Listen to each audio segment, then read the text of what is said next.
हदें शहर से निकली तो गांव गांव चली, कुछ यादें मेरे संग पाँव पाँव चली। सफ़र जब धूप का हुआ तो तजुर्बा हुआ, वो ज़िंदगी ही क्या जो छाँव छाँव चली। कहते हैं कि जो अवसर का सदुपयोग करते हैं वे ही जीवन में सफल होते हैं। एक बार हुआ ये कि एक महात्मा जी एक निर्धन व्यक्ति से बहुत प्रसन्न हुए और उसके हाथ में उन्होंने एक पारस पत्थर दे दिया और बोले, इससे चाहे जितना लोहा सोना बना लेना और मैं 1 हफ्ते बाद तुमसे ये लेने आऊँगा। तो उसने सोचा और भागकर बाजार गया और लोहे का रेट पूछा कि लोहा इस समय कितने रुपए कुंटल बिक रहा है। पता चला 100 रुपये कुंतल। फिर उसने पूछा, क्या भविष्य में सस्ता होने की भी उम्मीद है? तो उसने कहा, हाँ हो सकता है सस्ता हो जाए। सप्ताह में वो 3 बार रेट लेने मार्केट गया। निर्धन व्यक्ति बार बार जाता था और पता करता था डेली कि क्या सोने का रेट कुछ कम हुआ। पता चलता था कि वही है तो वह वही सवाल पूछता था कि क्या अभी कुछ रेट कम होने की उम्मीद है। तो वो कहते थे हाँ। इसी तरह उसने सप्ताह में 3 बार लोहे का रेट लिया और पता करने निर्धन व्यक्ति जाता था और इसी तरह समय बिता दिया। महात्मा जी जब लौटे तय समय पर 1 हफ्ते बाद, तो उसकी हालत देखकर बोले कि और पूरी बात सुनी उससे। तो उससे कहा कि अरे मूर्ख, लोहा चाहे जितना महंगा होता सोने से तो बहुत सस्ता होता कई गुना। यदि तू प्रतिदिन 1 कुंटल लोहा भी सोना बनाता तो आज 7 कुंटल लोहा बना लेता। अपने अविवेक के कारण तूने अवसर को गंवा दिया। इसी तरह हमारे जीवन में भी ऐसे अवसर आते हैं और हम उन अवसरों का सदुपयोग नहीं कर पाते हैं। तो हमें इस कहानी से सीख लेनी चाहिए कि जब भी कभी ऐसा अवसर आए तो उसका सदुपयोग करना चाहिए, क्योंकि जीवन में मौके कम और धोखे ज़्यादा मिलते हैं। चलता रहूँगा पथ पर, चलने में माहिर बन जाऊँगा, या तो मंजिल मिल जाएगी या अच्छा मुसाफिर बन जाऊँगा। कहते हैं सच्ची खुशी दूसरों की हेल्प कर कर ही मिलती है। एक बार की कहानी है। एक बहुत ही अमीर और खूबसूरत लड़की थी लेकिन समस्या ये थी कि वो हमेशा दुखी रहती थी और डिप्रेशन में रहती थी। और एक लंबे समय बाद हुआ ये कि वो हमेशा सुसाइड के बारे में सोचती रहती थी। कभी पंखा देखती थी, कभी नदी देखती थी, कभी कुआं देखती थी और वो हमेशा सुसाइड के बारे में सोचती रहती थी। एक दिन उसका मूड बन ही गया सुसाइड करने का और वो अपनी कार लेकर निकल पड़ी सुसाइड करने और चली जा रही थी। तब तक उसने देखा रास्ते में एक बुजुर्ग बाबा 3-4 छोटे से कुत्तों को खिला रहे थे खाना और बड़े खुश थे, उनको दूध पिला रहे थे और इतना एंजॉय कर रहे थे। वो आप सोचो, आपने जीवन में देखा होगा जिसको जो चीज़ नहीं मिलती है वो उसी चीज़ को देख के उसके मुंह में पानी आ जाता है, लालच आती है। जैसे आपने देखा होगा यदि आपको नींद ना आती हो, आपको इंसोम्निया की बीमारी हो, तो जब आप चैन से किसी सोते हुए आदमी को देखेंगे तो अपने आप से कहेंगे कि देखो यार, अमीर तो ये है, गरीब हम हैं जो हमें नींद नहीं आती। उसी तरह उसके पास वो इतनी खूबसूरत थी, पैसा था, गाड़ी थी, सब कुछ थी, लेकिन वो हमेशा दुखी रहती थी और वो उस दुख के कारण अपने आप को गरीब समझती थी। उसने गाड़ी वहीं पर खड़ी करी और बुजुर्ग बाबा के पास पहुंची कि अंकल जी, मुझे आप अपनी खुशी का राज बताइए। उसने कहा, बेटे, आज के 1 साल पहले मेरे बेटे का एक्सीडेंट हुआ और वो मर गया। मेरा बेटा जवान था और वो मर गया, मैं डिप्रेशन में आ गया। उसके थोड़े दिन बाद मेरी वाइफ भी एक्सपायर हो गई। मैं बिल्कुल टूट गया और एक दिन मैं सुसाइड करने जा ही रहा था कि मेरे पीछे एक छोटा सा कुत्ते का बच्चा वो मेरे पीछे पीछे लगा रहा। तो मैं उसको छोड़ने के चक्कर में कभी इधर जाऊं कभी उधर जाऊं कि वो अपनी जगह पर चला जाए, कहीं चला जाए, लेकिन वो मेरे पीछे ही लगा रहा। तो आखिरी में मैंने सोचा कि लाओ मैं घर तक जाता हूँ, घर से फिर आऊँगा। फिर मैं घर चला गया, मैंने कैंसिल कर दिया कि अब मैं बाद में सुसाइड करूँगा, और मैं अंदर चला गया। उसके बाद में लगभग 1-2 घंटे बाद बेका चूं चूं करके आवाज़ आई। तो जब मैंने गेट खोला तो देखा वो छोटा सा पप्पी मेरे गेट पर बैठा था। अचानक से मेरे मन में आया कि क्यों न इसे दूध पिलाया जाए, और मैंने दूध और उसमें कुछ ब्रेड और बिस्किट डाल के जब मैंने उसको दिया और वो खाने लगा, उस समय मुझे इतनी खुशी हुई कि मैं मुस्कुराया, और उसको मैंने फिर एक छोटा सा कंबल लिया, उस पर बिठाया और वो चैन से सोया। उस रात मैं भी बड़े प्यार से सोया और मैं भी बड़ा खुशी महसूस किया। और दूसरे दिन मैंने सोचा कि जब मैं एक छोटे से पिल्ले को थोड़ा सा दूध और बिस्किट खिलाकर जब मैं खुश हो सकता हूँ, तो यदि मैं ऐसे और अच्छे काम करूँ तो मुझे ज़रूर और अच्छी खुशी मिलेगी। इसीलिए जीवन में अगर आपको खुश रहना है तो खुशी तभी मिलती है जब आपकी वजह से किसी के चेहरे पे प्रसन्नता आए, किसी के चेहरे पर प्रसन्नता आए, खुश हो। जब वो खुश होगा तभी आप खुश होंगे। और हमेशा याद रखिए, दूसरों को खुशी बांटने से ही खुशी मिलती है। तो ये बहुत बहुत धन्यवाद। परिंदों को मंजिल मिलेगी यकीनन, ये फैले हुए उनके पर बोलते हैं। अक्सर वो लोग खामोश रहते हैं जमाने में जिनके हुनर बोलते हैं।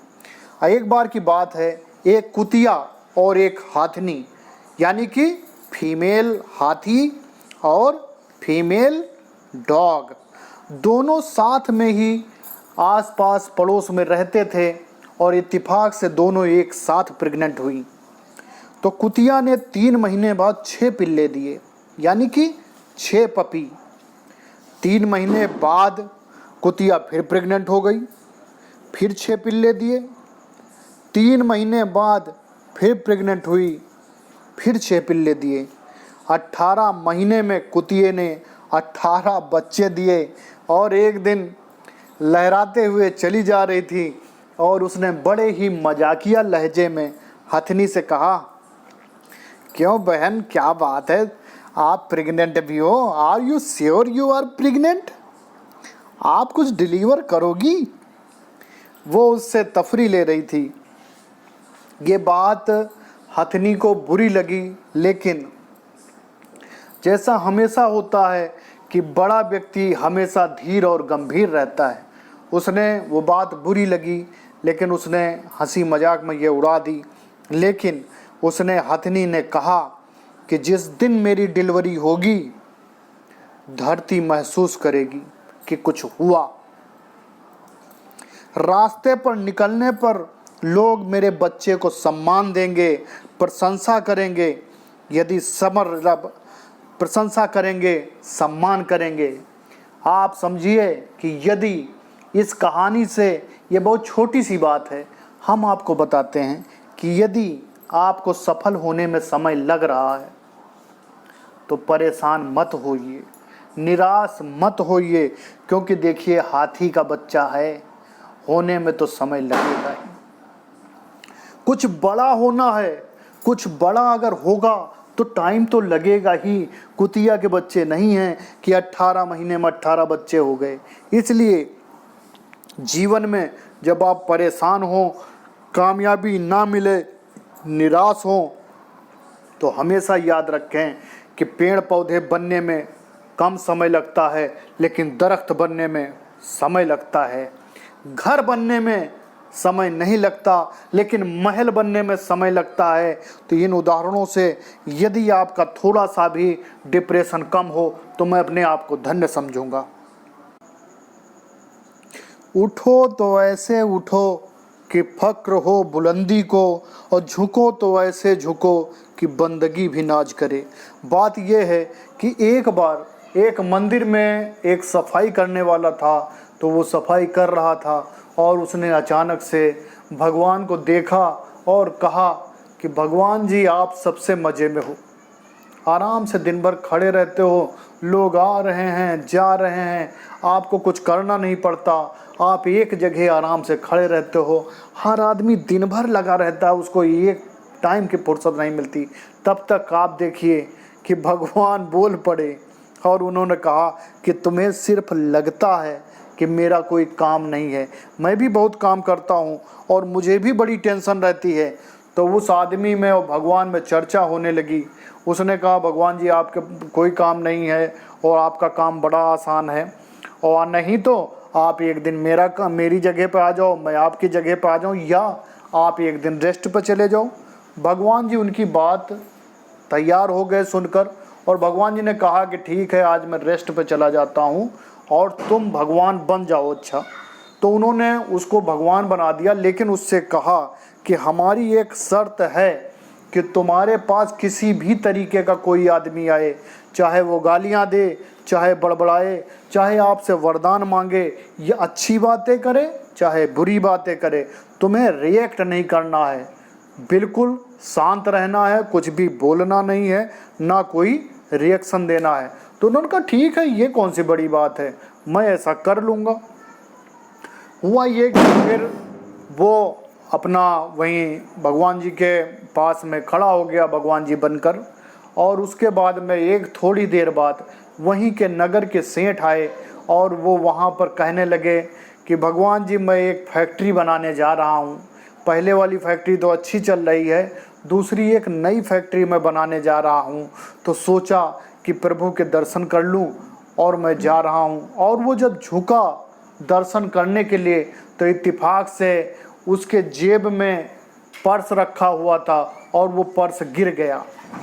वो पर्स गिर गया तो उसने, जो भगवान बना हुआ था सेवक, उसने देखा और वो कहने वाला ही था कि अरे आपका पर्स गिर गया सेठ जी, लेकिन तब तक उन्हें याद आया कि अरे हमने तो भगवान जी से प्रॉमिस कर रखा है कि हम किसी प्रकार का कोई रिएक्शन नहीं देंगे।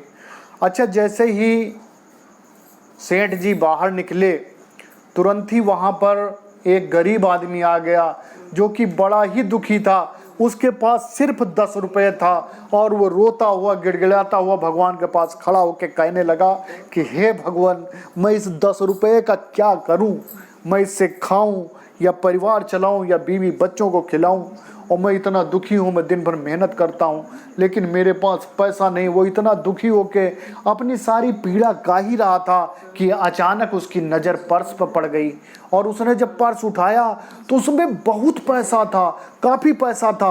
उसको देख के वो इतना खुश हुआ और ईश्वर को धन्यवाद दिया कि हे परमात्मा, आपने इतनी जल्दी मेरी प्रार्थना सुन ली।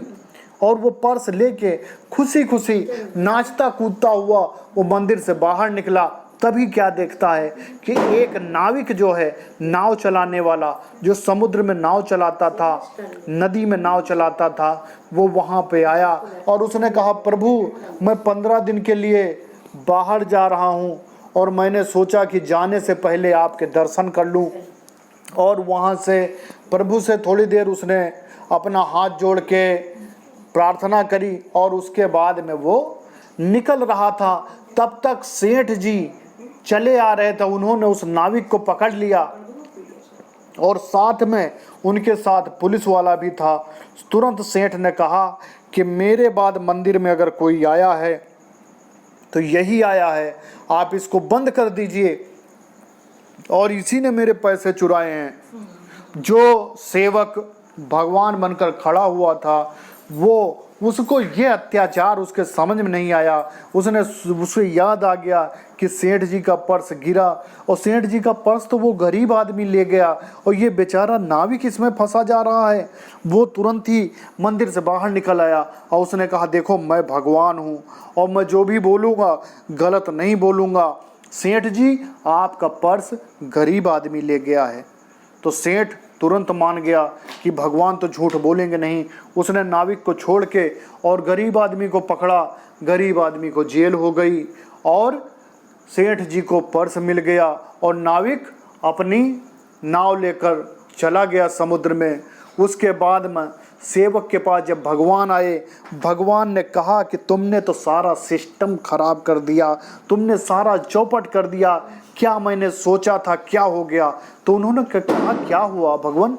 उन्होंने कहा कि देखो दरअसल बात ये थी कि जब सेठ का पर्स गिरा था, सेठ बड़ा ही बेईमान टाइप का है, उस बड़ी बेईमानी से उसने पैसा इकट्ठा कर रखा है। मैंने सोचा था कि उसका कुछ पैसा पर्स गिरा था उस गरीब आदमी के काम आ जाएगा, उसकी थोड़ी गरीबी दूर हो जाएगी, उसका परिवार का खर्चा चल जाएगा। और वो जो नाविक आया था मेरे दर्शन करने, दरअसल अगर वो नदी में गया अपनी नाव लेके तो वो लौट के नहीं आएगा, वो मर जाएगा, क्योंकि नदी में इस समय तूफान आ रहा है, इस समय तूफान चल रहा है, वो वहीं डूब जाएगा, तुम्हारी वजह से सारा गड़बड़ हो गया। तो ये है कि हम आप सोचते कुछ हैं लेकिन ऊपर वाले की प्लानिंग कुछ और होती है। यदि कभी गलत होता है तो आप ये हमेशा सोचिए कि हो सकता है कि ऊपर वाले ने आपके लिए कुछ और अच्छा सोच रखा हो। बी पॉजिटिव, यदि आप पॉजिटिव रहेंगे आप हिम्मत नहीं हारेंगे, तो एक ना एक दिन ऊपर वाला मजबूर हो जाएगा आपको आपकी पसंद की चीज़ देने के लिए। इसलिए बी पॉजिटिव और हमेशा जैसे अपने माँ बाप पे आप भरोसा करते हैं वैसे ऊपर वाले पे भरोसा करिए, वैसे अपने आप पे भरोसा करिए, क्योंकि ऊपर वाले ने आपको दुनिया में भेजा है तो कुछ ना कुछ सोच के भेजा है। इसलिए हमेशा बी पॉजिटिव रहें, किसी भी स्थिति में अपने आप को टूटने ना दें, क्योंकि आपको पता है कि टूटने पर तो लोग दीवालों की ईंट तक उठा ले जाते हैं। बहुत बहुत धन्यवाद। नमस्कार साथियों, आप सभी का हमारे channel Prabhakar Dwivedi multi talented में स्वागत है। आप सभी को जैसा कि पता है कि मैं जॉब करता हूँ, एडवोकेट भी हूँ, एक्टर भी हूँ और थिएटर से भी जुड़ा हुआ हूँ। मैंने सीरियल भी कर रखे हैं, फिल्में कर रखी हैं, मोटिवेटर हूँ, ट्रेनर हूँ और प्रदेश अध्यक्ष संयुक्त नर्सेस वेलफेयर एसोसिएशन हूँ। एक बड़ा यूट्यूबर हूँ और हमेशा बेरोजगार, संविदा और सभी तरह के नर्सेज और पैरामेडिकल स्टाफ की हेल्प करता हूं और उनको गाइड करता हूं। और आप सभी से निवेदन है कि जो लोग हमारे चैनल पर नया विजिट कर रहे हों तो सब्सक्राइब करें, बेल आइकन करें और शेयर करें अपने ग्रुप में, ताकि दूसरों को भला हो और उसका फल आपको भी मिले। बहुत बहुत धन्यवाद है।